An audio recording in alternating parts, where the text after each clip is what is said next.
welcome back to another episode of Bedtime with Tomi. Today we'll be reading Chapter 7, Clara. Clara felt her body being shaken as if no time had passed. She didn't want to move. Her dream had been so pleasant, standing atop the dome of St. Paul's, soaking in the view of London's skyline. Why did it have to end? Clara, I need you to wake up, David said. Dr. Evans is waiting to see you. You're in the Rose Suite at the St. George. It's one of the most historic hotels in the city, and it'll be your room for as long as you're in town. She yawned and stretched, sitting tall atop the softest bed she'd ever encountered. This has to be hands down the most beautiful hotel room I've ever been in. The room she currently occupied boasted a soft gray, pink, rose red, and white color scheme. Glancing around, Clara noted that there was also a television, large dresser, 2 fully stocked bookshelves, and a small sitting table. Her entire apartment could fit into this one room. I'm happy to hear you approve of it. Your room keys are on the nightstand to your left, with some aspirin and water. Nancy is the head maid of both the hotel's penthouses. Press one of the room phones to speak with her at any time. What time is it, please? It's 1:30, David said. Clara's adrenaline surged. Now fully awake, she scooted toward the edge of the bed, careful not to jostle her foot. Where's my tote and my costume? I have to get going. Whoa, hold on a minute. We went through this earlier.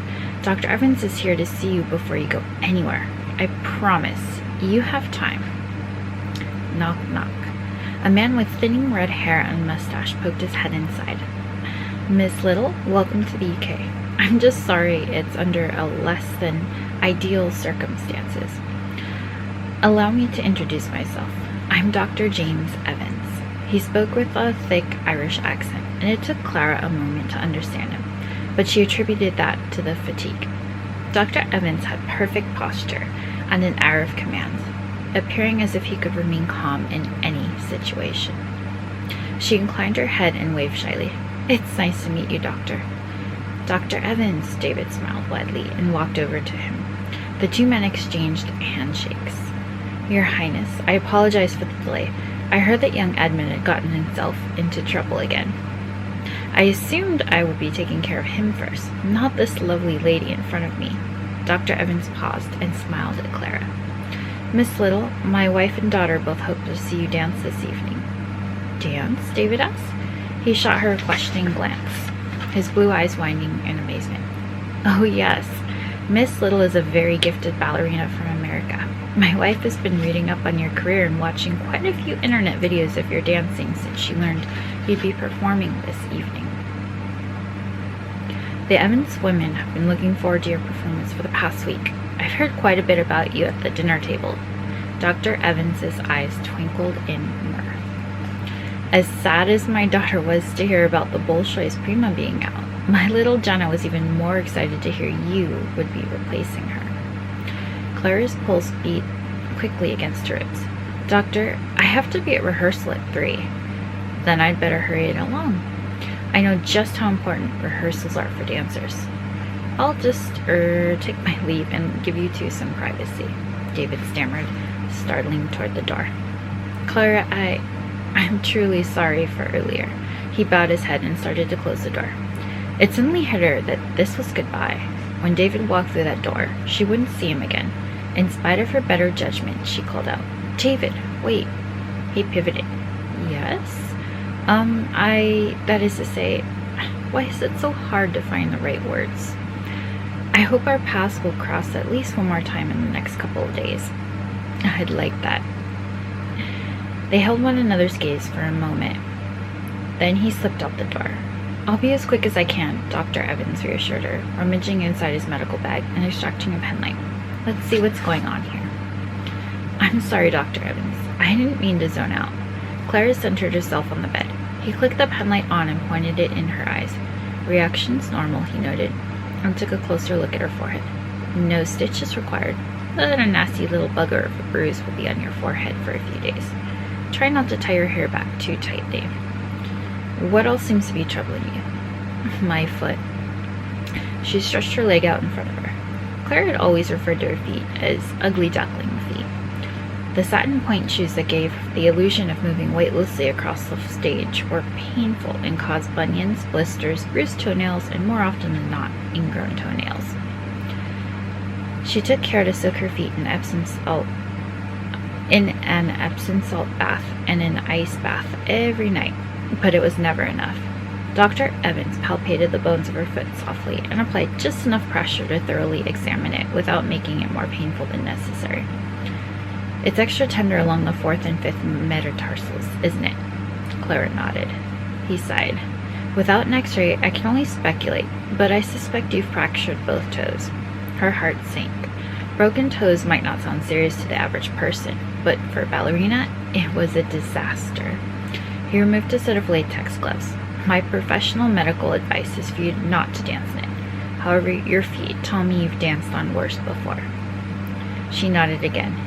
He didn't even mention the tendinitis in my Achilles. She'd just been promoted to soloist back home. It had been a long road and thousands of hours in the studio to get there.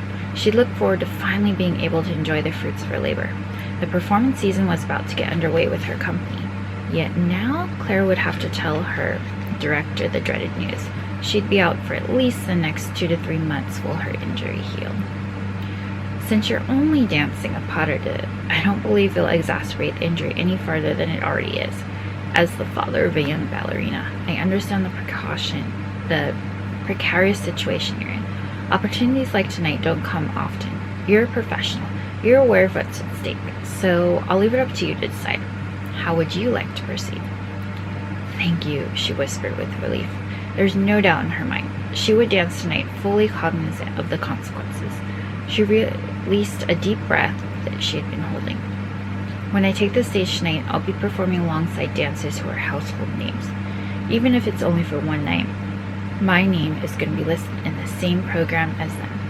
I may never have another opportunity to show the dance community outside Los Angeles what I'm capable of. Please try and stay off your foot as much as possible.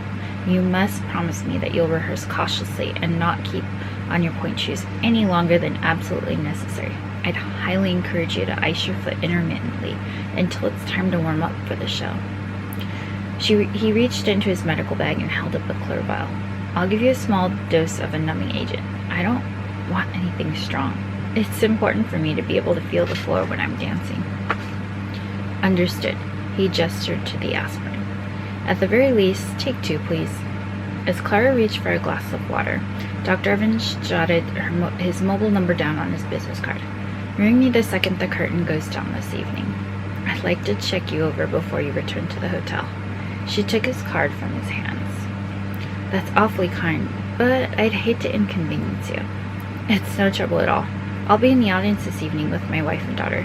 If you need anything during the performance, please send me a message with the ushers. They'll know where to find me. The two talked for a bit longer. Clara was delighted to hear about Dr. Evans's daughter Jenna and her schooling at the Westminster Ballet's upper school. She promised she would meet with Jenna sometime later that week for lunch to give her the inside scoop on life as a professional. Clara always enjoyed being able to spend time with eager ballet students and impact whatever pearls of wisdom she could do to them. A few minutes later, she hobbled around the room, preparing her costume and shoes. Her phone advised her it would take about 20 minutes to reach the opera house. If she left in the next few minutes, she'd have just enough time to warm up before meeting her partner for the night, Anton Nichols. The visit from Dr. Evans took a huge load of concern off of Clara's plate. Now she could focus her energy on the reason she traveled halfway around the world. The World Stars of Ballet Gala. Thank you so much for reading this chapter with me tonight. If you enjoyed Dancing with the World, please don't forget to pick up your copy and join me next time for the next chapter. I'll see you later. Bye!